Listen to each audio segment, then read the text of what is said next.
ফিলিস্তিনি কিশোর হত্যার ঘটনায় জড়িত দুই ইসরায়েলির একজনকে মৃত্যুদণ্ড দিয়েছে তেল আবিব। পশ্চিম তীরের কাবাতিয়া গ্রামে প্রবেশ নিষেধাজ্ঞা জারি করায় ব্যাপক সংঘর্ষ বেড়ে যাওয়ায় দেশ ছেড়ে পালাচ্ছে হাজার হাজার সিরীয়। দাবি তুরস্কের, শরণার্থীদের সহায়তায় $1,000 কোটি তহবিল গঠনে ঐক্যমত্য। উইকিলিক্সের প্রতিষ্ঠাতা জুলিয়ান অ্যাসাঞ্জকে মুক্ত করে যথাযথ ক্ষতিপূরণ দিতে জাতিসংঘ প্যানেলের রায়। 3 বছর পর আজ ইকুয়েডরের দূতাবাস ছাড়তে পারেন তিনি। এবং যুক্তরাষ্ট্রের নির্বাচনী বিতর্কে ডেমোক্র্যাট প্রতিদ্বন্দ্বী স্যান্ডার্সকে আক্রমণ হিলারির। প্রথম পরাজয়ের ধাক্কায় ট্রাম্প নার্ভাস হয়ে পড়েছেন, মন্তব্য ক্রুজের।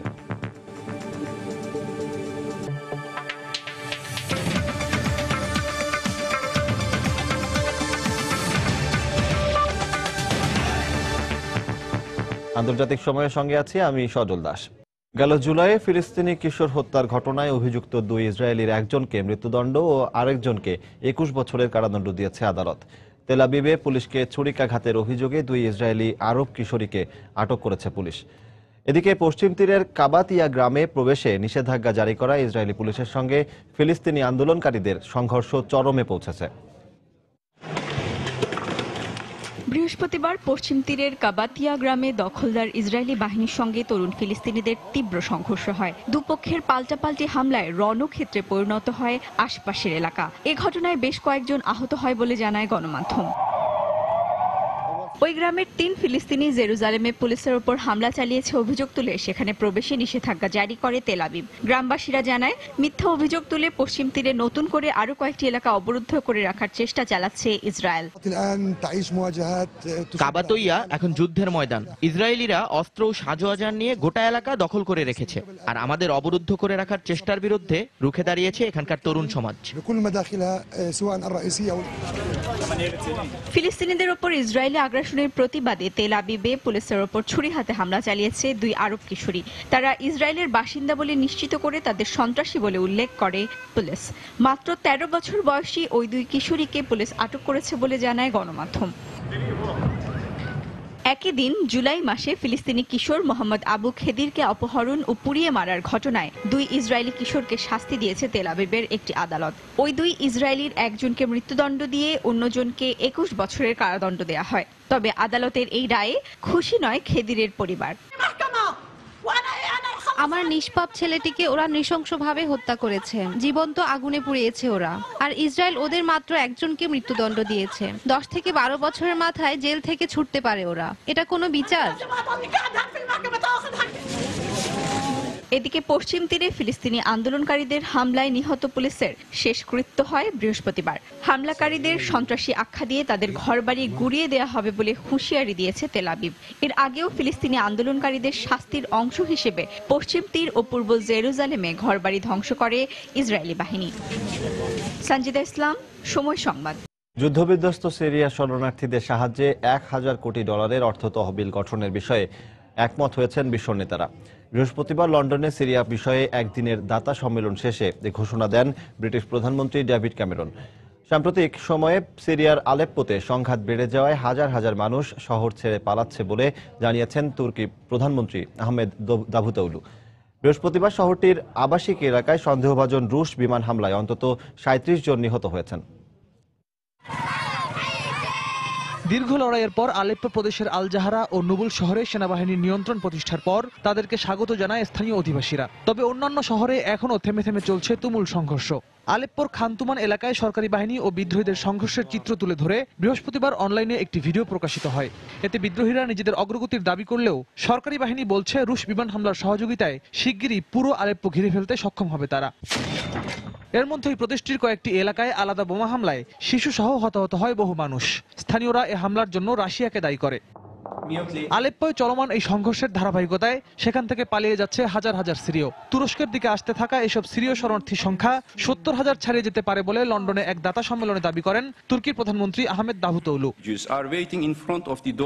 সিরিয়ার আলেপ্পোয় সাম্প্রতিক সময়ে বিমান হামলা বেড়ে যাওয়ায় নতুন করে হাজার হাজার শরণার্থী তুরস্কে প্রবেশের অপেক্ষায় আছে। আমি এখন লন্ডনে অবস্থান করলেও আমার হৃদয় পড়ে আছে তুর্কি সীমান্তে। আমাদের একটাই চিন্তা, কি করে এত মানুষের স্থান সংকুলান হবে। বৃহস্পতিবারের এই সম্মেলনে সিরীয় শরণার্থীদের জন্য প্রয়োজনীয় অর্থ তহবিল গঠনের প্রতিশ্রুতি দেন বিশ্ব নেতারা। 60টি দাতারাষ্ট্রের প্রতিনিধি ও 30টি দেশের সরকার প্রধান এই সম্মেলনে অংশ নেন। এবছর সিরীয় শরণার্থীদের জন্য $600 কোটি ও আগামী 5 বছরে আরো $500 কোটি অর্থ তহবিল গঠনের ঘোষণা দেন ব্রিটিশ প্রধানমন্ত্রী। আজকের দিনটি একটি আশার দিন। আমাদের এই উদ্যোগের কারণে অনেক সিরীয় বেঁচে থাকার স্বপ্ন দেখবে। তাদের ভবিষ্যৎ সুন্দর করতে আমরা প্রতিশ্রুতিবদ্ধ। শরণার্থীদের জন্য একসঙ্গে এত বিপুল পরিমাণ অর্থ তহবিল এর আগে গঠন করা সম্ভব হয়নি। সিরিয়ায় অনাহারে থাকা মানুষদের কথা স্মরণ করিয়ে দিয়ে আসাদ সরকার ও রাশিয়াকে বোমা হামলা বন্ধের আহ্বান জানান মার্কিন পররাষ্ট্রমন্ত্রী জন কেরি। রুশ পররাষ্ট্রমন্ত্রীর সঙ্গে আমার ফোনে কথা হয়েছে। সিরিয়ায় কিভাবে দ্রুততম সময়ের মধ্যে যুদ্ধবিরতি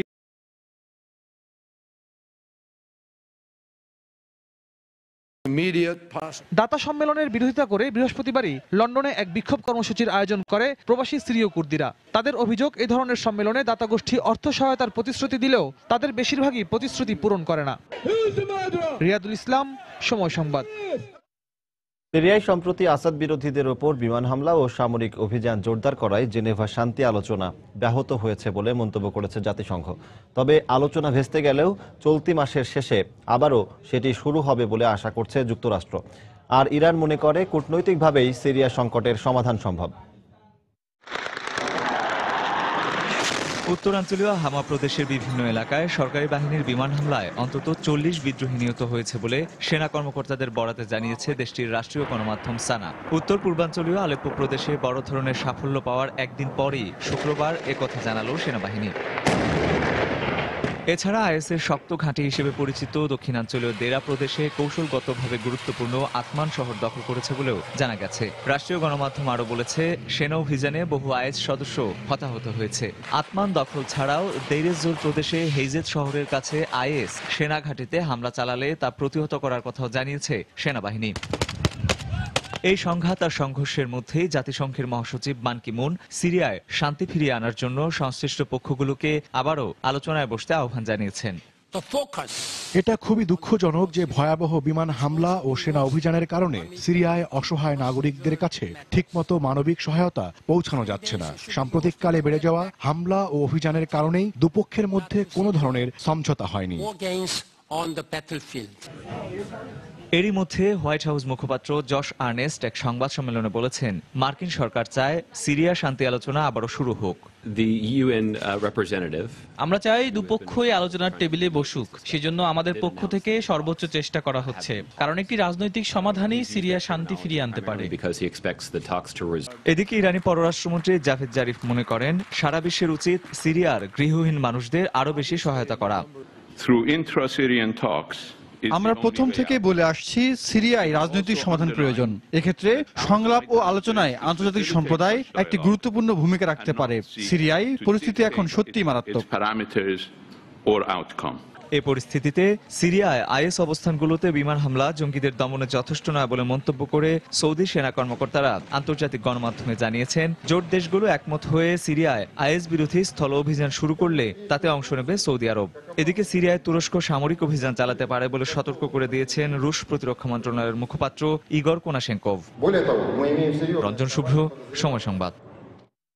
ইরাকের উত্তরাঞ্চলে দহুক প্রদেশে কুর্দি সশস্ত্র গোষ্ঠী পিকেকের অবস্থানে সম্প্রতি তুরস্কের চালানো বিমান হামলার তীব্র নিন্দা জানিয়েছেন ইরাক সরকার।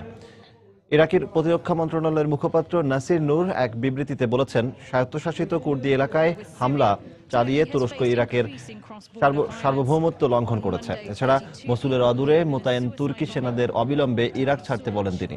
রাজনৈতিক উপায়ে ইরাকে তুর্কি সেনা অবস্থানের সমাধান না হলে অন্য বিকল্প উপায়ে সমাধান করা হবে বলেও হুঁশিয়ারি উচ্চারণ করেন তিনি।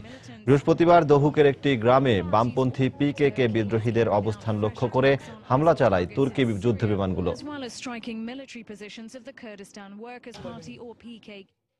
ইরাকের রাজধানী বাগদাদে সিরিজ বোমা হামলায় অন্তত 8 জন নিহত হয়েছে। আহত হয়েছে কমপক্ষে 26 জন।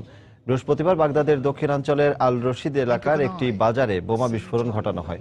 এতে 2 জন নিহত হয় এবং আহত হয় 9 জন। এছাড়াও বাইয়ার একটি রেস্টুরেন্টের কাছে বোমা বিস্ফোরণের 2 জন, নাহরাইওয়ান এলাকায় 1 জন, দোরাই 2 জন ও বালাদিয়াত জেলায় এক স্কুল পরিচালক নিহত হয়। নিহতদের বেশিরভাগই বেসামরিক নাগরিক বলে জানিয়েছে ইরাকের নিরাপত্তা ও হাসপাতাল কর্তৃপক্ষ। জাতিসংঘের এক জরিপে দেখা গেছে চলতি বছরের জানুয়ারি মাসে সন্ত্রাসী হামলা ও সংঘর্ষে প্রায় 850 ইরাকি নিহত হয়েছে এবং আহত হয়েছে অন্তত 1,500 মানুষ। তেহরানের সঙ্গে বৈধ বাণিজ্য করায় ইউরোপীয় ব্যাংকগুলোকে কোনো ধরনের চাপের মুখে না ফেলার জন্য যুক্তরাষ্ট্রের প্রতি আহ্বান জানিয়েছেন ইরানি পররাষ্ট্রমন্ত্রী জাভেদ জারিফ। বৃহস্পতিবার যুক্তরাজ্যের লন্ডনে এক সংবাদ সম্মেলনে তিনি বলেন, যুক্তরাষ্ট্রের পক্ষ থেকে চাপ আসতে পারে এমন আশঙ্কায় এখনও অনেক ইউরোপীয় ব্যাংক ইরানের সঙ্গে বাণিজ্য করতে চাচ্ছে না। তেহরানের ওপর থেকে অর্থনৈতিক নিষেধাজ্ঞা তুলে নেওয়ার পর বিশ্বের কোনো দেশ বা প্রতিষ্ঠানের সঙ্গে তাদের বাণিজ্যের বিষয় নিয়ে যুক্তরাষ্ট্রের কোনো আপত্তি থাকা উচিত নয় বলে মন্তব্য করেন জারিফ। পশ্চিমা বিশ্বের নিষেধাজ্ঞা আরোপের আগে ব্রিটেনের সঙ্গে ইরানের অর্থনৈতিক সম্পর্ক অনেক ভালো ছিল উল্লেখ করে সেই সুসম্পর্ক আবারও স্থাপন করার বিষয়ে তাগিদ দেন তিনি। মধ্যপ্রাচ্যে শান্তি প্রতিষ্ঠার বিষয়েও ব্রিটেনের সঙ্গে একযোগে কাজ করার আগ্রহ প্রকাশ করেন ইরানের পররাষ্ট্রমন্ত্রী।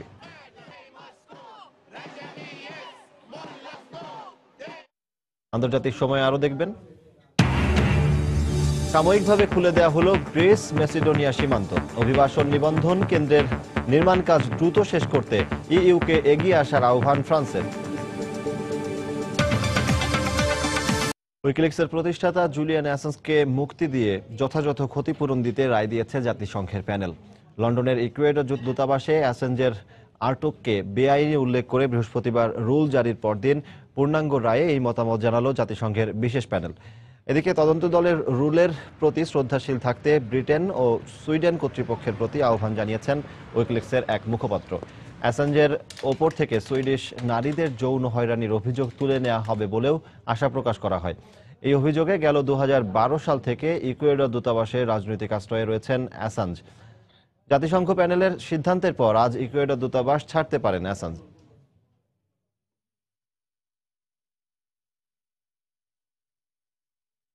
যুক্তরাষ্ট্রের নিউ হ্যাম্পশায়ারে নির্বাচনী বিতর্কে ডেমোক্র্যাট প্রতিদ্বন্দ্বী স্যান্ডার্সকে আক্রমণ করলেন হিলারি।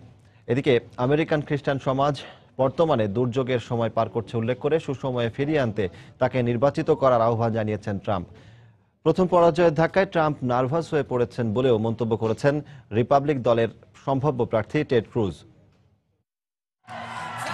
মার্কিন প্রেসিডেন্ট নির্বাচনে মনোনয়ন প্রত্যাশীদের এবারের লড়াইয়ের ময়দান নিউ হ্যাম্পশায়ারে মধ্যপন্থীদের সমর্থক তুলনামূলকভাবে বেশি। তাই প্রথম ককাসে হেরে যাওয়ার পর এবার প্রাইমারির ইঁদুর দৌড়ে পিছিয়ে থাকতে রাজি নন ধনাঢ্য ব্যবসায়ী ডোনাল্ড ট্রাম্প।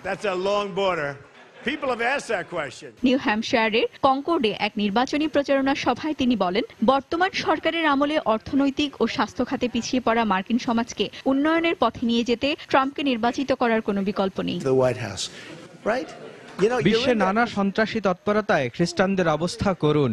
আমেরিকাতেও ব্যতিক্রম নয়। আমি দেখেছি আমাদের দেশের অনেক জায়গায় হাসপাতালগুলোতে পর্যাপ্ত চিকিৎসক নেই। বর্তমান সরকারের আমলে অনেক সমস্যায় জর্জরিত আমরা। কে এসব সংকট থেকে আপনাদের উদ্ধার করবে? এর একটাই জবাব, ট্রাম্প।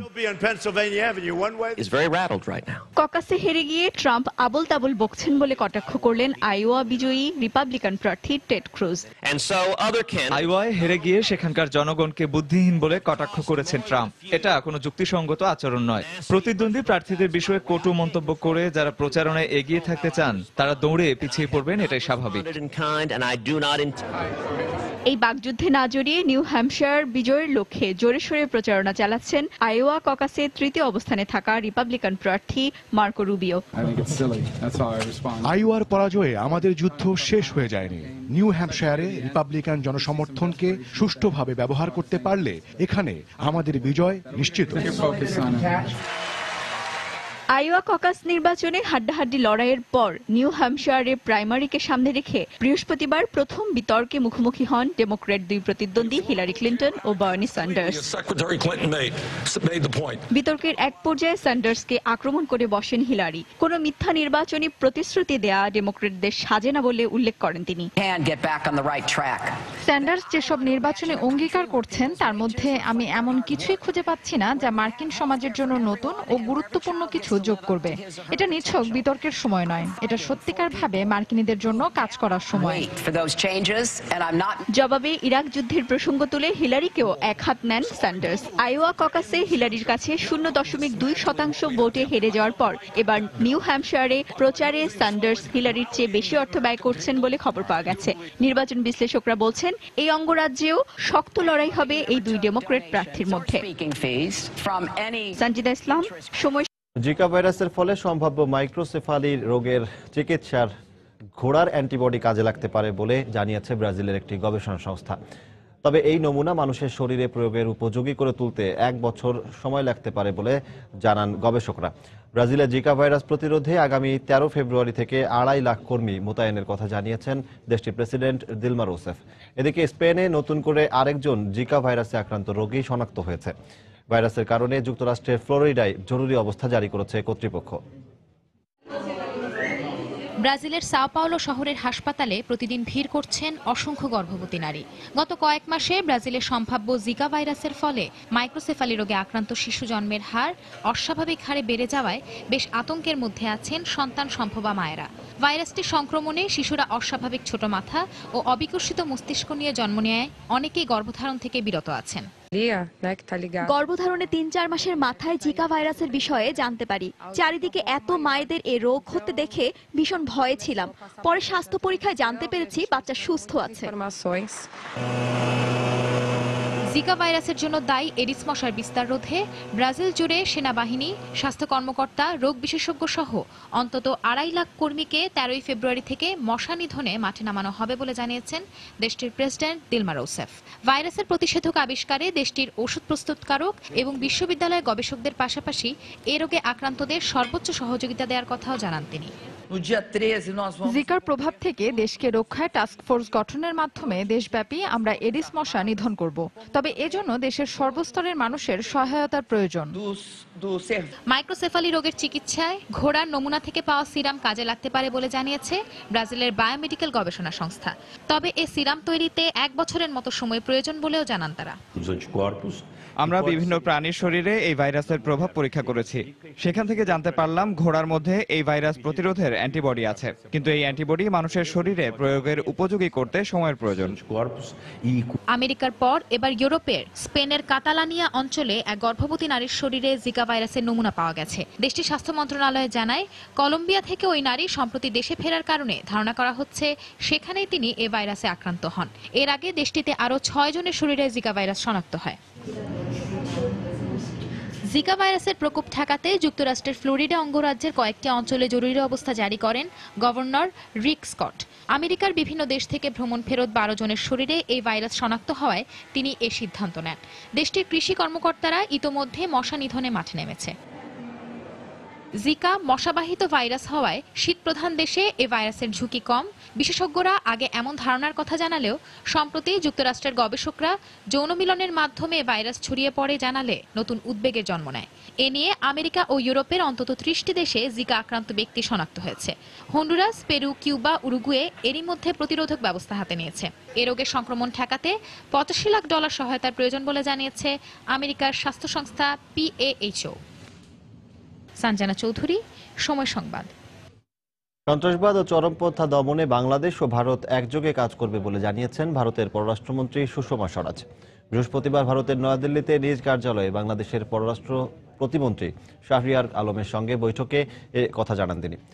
এ সময় তারা যোগাযোগ ও উপ আঞ্চলিক বিদ্যুৎ প্রকল্পে কৌশলগত সহযোগিতার বিষয়ে আলোচনা করেন। বৈঠক চলাকালে ভারতের আঞ্চলিক শান্তি, নিরাপত্তা ও স্থিতিশীলতা নিশ্চিত করতে বাংলাদেশ সহযোগিতা বাড়ানোয় কৃতজ্ঞতা প্রকাশ করেন সুষমা স্বরাজ।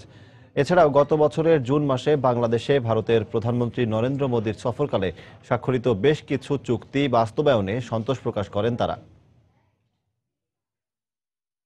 পাঠানকোট সন্ত্রাসী হামলার মতো ভারতে আবারও হামলা হতে পারে। পাকিস্তানের জামায়াত উদ দাওয়া নেতা হাফিজ সাইদের এমন বক্তব্যে উদ্বেগ প্রকাশ করেছে ভারতের পররাষ্ট্র মন্ত্রণালয়।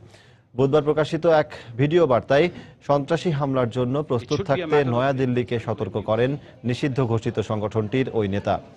বৃহস্পতিবার এক সংবাদ সম্মেলনে দেশটির পররাষ্ট্র মন্ত্রণালয়ের মুখপাত্র বিকাশ স্বরূপ অভিযোগ করেন, পাকিস্তান ভূখণ্ডে বিনা বাধাই কার্যক্রম চালিয়ে যাচ্ছে সন্ত্রাসীরা। সে সময় হাফিজ সাঈদের বিরুদ্ধে আইনি ব্যবস্থা গ্রহণ করতে ইসলামাবাদের প্রতি আহ্বান জানান তিনি। আফগানিস্তানের পূর্বাঞ্চলের পাকটিকা প্রদেশে মার্কিন ড্রোন হামলায় অন্তত 18 তালেবান নিহত হয়েছে বলে জানিয়েছেন আফগান নিরাপত্তা কর্মকর্তারা। আন্তর্জাতিক গণমাধ্যমের খবরে বলা হয়, হামলায় জঙ্গিদের বেশ কয়েকটি আস্তানাও এ সময় ধ্বংস করে দেওয়া হয়। পাকটিকা প্রদেশটি তালেবান জঙ্গিদের শক্ত ঘাঁটি বলে পরিচিত। নানগড়হার প্রদেশের আচিন জেলায় মার্কিন বাহিনীর ড্রোন হামলায় 3 আইএস সদস্য নিহতের একদিন পর বৃহস্পতিবার এই হামলা চালানো হলো। এর আগে গত সপ্তাহে নানগড়হার প্রদেশে মার্কিন ড্রোন হামলায় 30 জন নিহত হয়।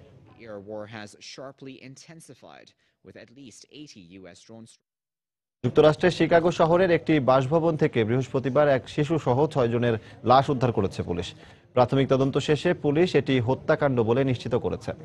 তবে নিহতদের বিস্তারিত পরিচয় এবং কারা, কবে, কী কারণে এবং কোন ধরনের অস্ত্র দিয়ে তাদের হত্যা করেছে সে বিষয়ে এখনও মুখ খোলেননি তদন্ত কর্মকর্তারা। পুলিশ কর্মকর্তার বরাত দিয়ে সংবাদ মাধ্যম রয়টার্স জানায়, নিহতদের একজন কর্মক্ষেত্রে না যাওয়ায় তার সহকর্মী বাড়িতে খোঁজ নিতে যান। সেখানে 6 জনকে মৃত অবস্থায় দেখতে পেয়ে তিনি পুলিশে খবর দেন। গত বছরের অক্টোবর থেকে নিখোঁজ হংকংয়ের 3 বই প্রকাশক চীনা পুলিশের হেফাজতে রয়েছে। এই তথ্যের সত্যতা নিশ্চিত করেছে চীনের পুলিশ বিভাগ। এদিকে হংকংয়ের পুলিশের প্রধান জানান, চীনা পুলিশ বিভাগ এক চিঠিতে তাদের জানিয়েছেন 3 বই প্রকাশককে বেআইনি কর্মকাণ্ডের জন্য গ্রেফতার করা হয়েছে। তাদের বিরুদ্ধে চীন এবং হংকংয়ের মধ্যে বিভক্তি চেষ্টার অভিযোগ আনা হয়েছে। এ ব্যাপারে এখন পর্যন্ত 3 প্রকাশকের কোনো মন্তব্য পাওয়া যায়নি। এদিকে হংকং এর মানবাধিকার কর্মী এবং আইনজীবীরা জানিয়েছেন, চীনা পুলিশের এই ধরনের কর্মকাণ্ড গণমাধ্যমের জন্য হুমকি, সেই সাথে হংকংয়ের আইন এবং স্বাধীনতার প্রতি আঘাত করা হয়েছে।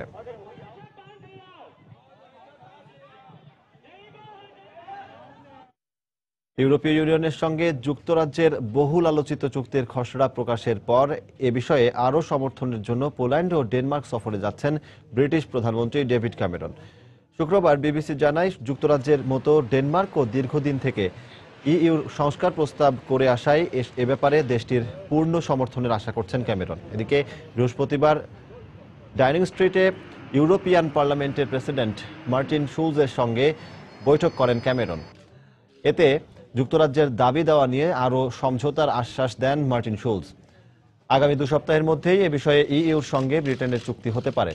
18 ও 19 ফেব্রুয়ারি ব্রাসেলসে ইইউর সম্মেলনের আগে ডেভিড ক্যামেরন ইইউর সদস্য দেশগুলোতে সমর্থন আদায়ে কূটনৈতিক তৎপরতা চালিয়ে যাবেন বলে মনে করেন বিশ্লেষকরা। আন্তর্জাতিক সময় আরও যা দেখবেন।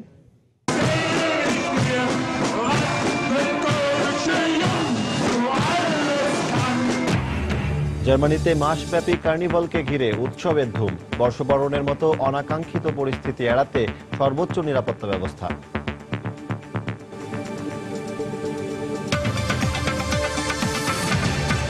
গত কয়েকদিন ধরে বন্ধ থাকার পর সাময়িকভাবে গ্রিস মেসিডোনিয়া সীমান্ত খুলে দেয়ায় মেসিডোনিয়ায় প্রবেশ করতে পেরেছে কয়েকশো শরণার্থী। প্রবেশের অপেক্ষায় রয়েছে আরও কয়েক হাজার। এ অবস্থায় গ্রিসে অভিবাসী নিবন্ধন কেন্দ্র স্থাপনের কাজ দ্রুত শেষ করতে ইউরোপীয় ইউনিয়নের এগিয়ে আসা উচিত বলে মন্তব্য করেছেন ফ্রান্সের স্বরাষ্ট্রমন্ত্রী বার্নার্ড কেজিনিউভ। এদিকে সমুদ্রপথে আসা অভিবাসীদের উদ্ধার করার বিষয়ে ইউরোপীয় ইউনিয়নের নীতি পরিবর্তনের আহ্বান জানিয়ে গণস্বাক্ষর সংগ্রহ অভিযান শুরু করেছে লন্ডন ভিত্তিক পর্যবেক্ষণ প্রতিষ্ঠান স্টেট ওয়াচ। কয়েকদিন বন্ধ থাকার পর বৃহস্পতিবার সকালে কয়েক ঘন্টার জন্য সীমান্ত খুলে দেয় মেসিডোনিয়া। এ সময় মাত্র কয়েকশো অভিবাসী দেশটিতে প্রবেশ করতে পারে। তবে এখনো প্রবেশের অপেক্ষায় রয়েছে প্রায় 3000 অভিবাসী। কিছু অভিবাসী চেষ্টা করছেন ইউরোপের পশ্চিমাঞ্চল থেকে মেসিডোনিয়ার উত্তরাঞ্চলের সংযোগকারী সড়ক দিয়ে মেসিডোনিয়ায় প্রবেশের। গত 3-4 দিন ধরে আমরা এখানে অপেক্ষা করছি, কিন্তু তীব্র শীতের কারণে নারী আর শিশুদের খুব কষ্ট হচ্ছে। খাবার পানি কিছুই নেই এখানে, তবু আমরা অপেক্ষা করছি, জানি না কি হবে। এরই মধ্যে গ্রিসের অভিবাসন বিষয়ক মন্ত্রীর সঙ্গে দেশটির লেসবোস দ্বীপের একটি অভিবাসন নিবন্ধন কেন্দ্র পরিদর্শন করেছেন ফ্রান্সের স্বরাষ্ট্রমন্ত্রী বার্নার্ড কেজিনিউভ। অভিবাসন রেজিস্ট্রেশন কেন্দ্রগুলো নির্মাণ কাজ দ্রুত শেষ করার তাগিদ দেন কেজিনিউভ। প্রকৃত অভিবাসী শনাক্ত করা খুবই জরুরি। এতে ইউরোপীয় ইউনিয়নের দেশগুলোর নিরাপত্তা নিশ্চিত হবে। এ কাজের জন্য গ্রিসের প্রযুক্তিগত কিছু সহায়তা দরকার। এক্ষেত্রে গ্রিস ও ইউরোপীয় ইউনিয়নের সমন্বিতভাবে কাজ করা উচিত। এদিকে সাগরে ভাসমান বা ডুবন্ত কোনো অভিবাসীকে যে কেউ উদ্ধারের চেষ্টা করলে তাকে মানব পাচারকারী হিসেবে গণ্য করা হবে। ইউরোপীয় ইউনিয়নের এমন নীতি পরিহার করার আহ্বান জানিয়ে গণস্বাক্ষর অভিযান শুরু করেছে লন্ডন ভিত্তিক পর্যবেক্ষণ প্রতিষ্ঠান স্টেট ওয়াচ। গত মাসে আমস্টারডামে ইউরোপীয় ইউনিয়নের মন্ত্রীদের এক বৈঠকে সিদ্ধান্ত নেওয়া হয় অভিবাসীদের কোনো ধরনের মানবিক সহায়তা করলে সে ব্যক্তি বা দল মানব পাচারকারী বলে বিবেচিত হবে। ফ্রান্সেও ক্যালের দ্য জঙ্গল ক্যাম্পের অভিবাসীরা তাদের কাঙ্ক্ষিত দেশে আশ্রয় না পাওয়া পর্যন্ত ক্যাম্পটি উচ্ছেদ না করার আহ্বান জানিয়ে অনলাইন পিটিশন দাখিল করেছে একটি স্বেচ্ছাসেবী দল। আফরোজ নিপা, সময় সংবাদ। মহাকাশে উপগ্রহ উৎক্ষেপণের মাধ্যমে নতুন করে উত্তেজনা সৃষ্টির ব্যাপারে উত্তর কোরিয়াকে সতর্ক করে দিয়েছে চীন। শুক্রবার চীনের পররাষ্ট্র মন্ত্রণালয়ের মুখপাত্র বলেন, খুব শিগগিরই সংশ্লিষ্ট পক্ষগুলো আলোচনার মাধ্যমে পরিস্থিতি স্বাভাবিক করবে বলে আশা করে চীন সরকার। এদিকে যুক্তরাষ্ট্র সহ পশ্চিমা বিশ্ব জানিয়েছে উত্তর কোরিয়া উপগ্রহ উৎক্ষেপণের নামে ক্ষেপণাস্ত্র পরীক্ষা চালাচ্ছে। এই অভিযোগ অস্বীকার করে উত্তর কোরিয়া জানিয়েছে উপগ্রহ প্রেরণ তাদের সার্বভৌম অধিকার। সম্প্রতি উত্তর কোরিয়া মহাকাশে কৃত্রিম উপগ্রহ পাঠানোর ঘোষণা দিলে উত্তেজনা দেখা দেয়।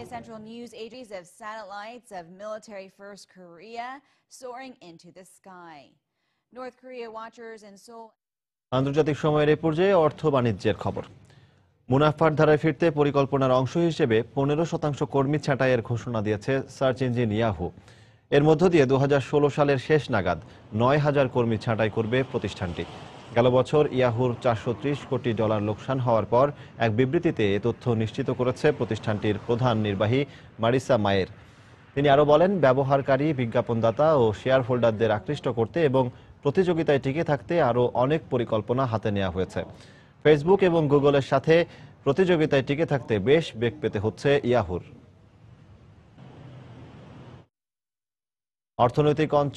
অর্থনৈতিক স্থিতিশীলতার কারণে ভোক্তা খরচ বাড়ায় জানুয়ারিতে যুক্তরাষ্ট্রে বেড়েছে গাড়ি বিক্রির পরিমাণ। অবশ্য গাড়ি বিক্রি বাড়ার পেছনে জ্বালানি তেলের দরপতনও সমান ভূমিকা রেখেছে। একই কারণে 2015 সালের গাড়ি বিক্রির হার ভালো ছিল দেশটিতে। জানুয়ারিতে Ford, General Motors, Fiat, Chrysler, নিশানের গাড়ি বিক্রি বেড়েছে প্রত্যাশার চেয়ে বেশি। তবে তুষারঝড় না হলে গাড়ি বিক্রি আরও বেশি হতো বলে জানিয়েছে প্রতিষ্ঠানগুলো।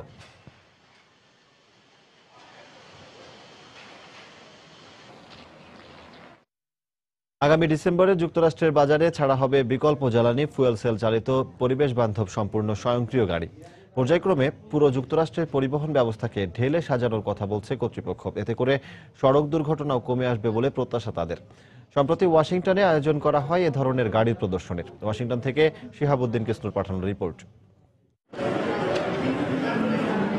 ওয়াশিংটন অটো শোতে ফুয়েল সেলে চলা সম্পূর্ণ স্বয়ংক্রিয় গাড়ির প্রদর্শন করা হয়। এক ধরনের রাসায়নিক ক্রিয়ায় বিদ্যুৎ প্রবাহ সৃষ্টিকারী এই জ্বালানি ভিত্তিক গাড়ি চালু হলে কমে আসবে গ্যাসোলিনের ব্যবহার, আর এতে কমবে পরিবেশ দূষণ। শুধু তাই নয়, 2 বছরের মধ্যে যুক্তরাষ্ট্রের সড়ক দুর্ঘটনা শতকরা 80% কমে আনা সম্ভব হবে।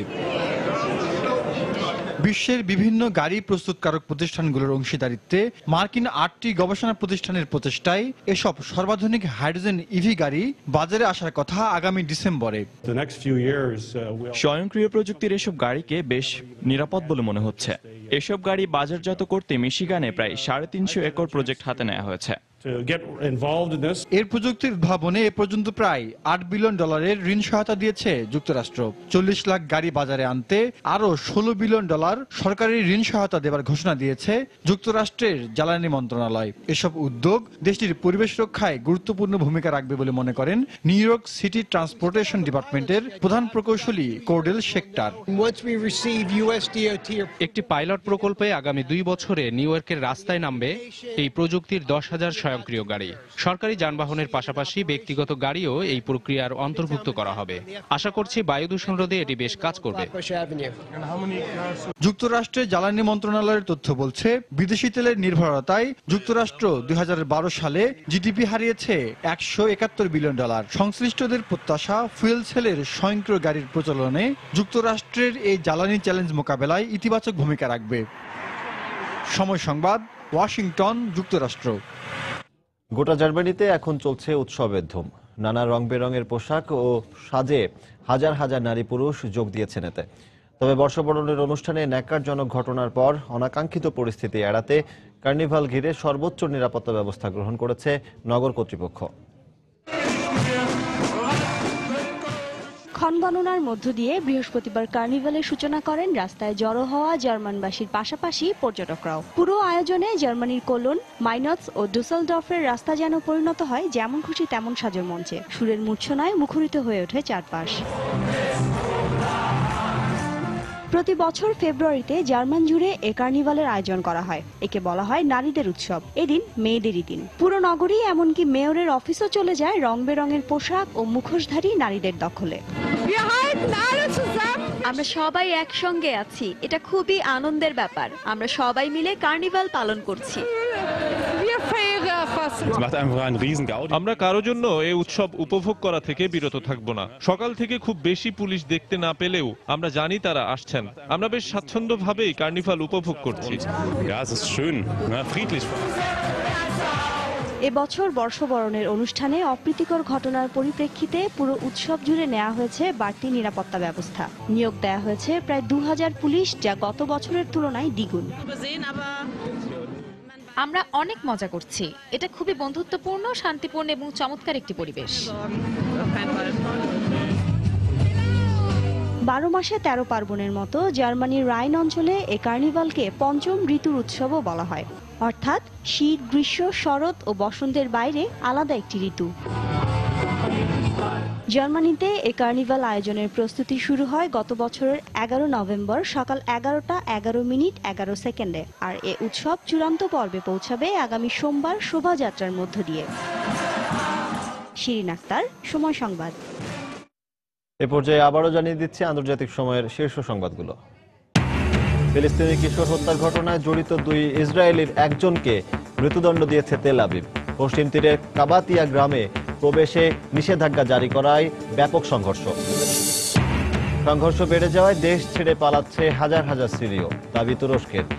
শরণার্থীদের সহায়তায় $1000 কোটি তহবিল গঠনে ঐক্যমত্য। উইকিলিক্সের প্রতিষ্ঠাতা জুলিয়ান অ্যাসাঞ্জকে মুক্ত করে যথাযথ ক্ষতিপূরণ দিতে জাতিসংঘ প্যানেলের রায়। 3 বছর পর আজ ইকুয়েডরের দূতাবাস ছাড়তে পারেন তিনি। এবং যুক্তরাষ্ট্রের নির্বাচনী বিতর্কে ডেমোক্র্যাট প্রতিদ্বন্দ্বী স্যান্ডার্সকে আক্রমণ হিলারির।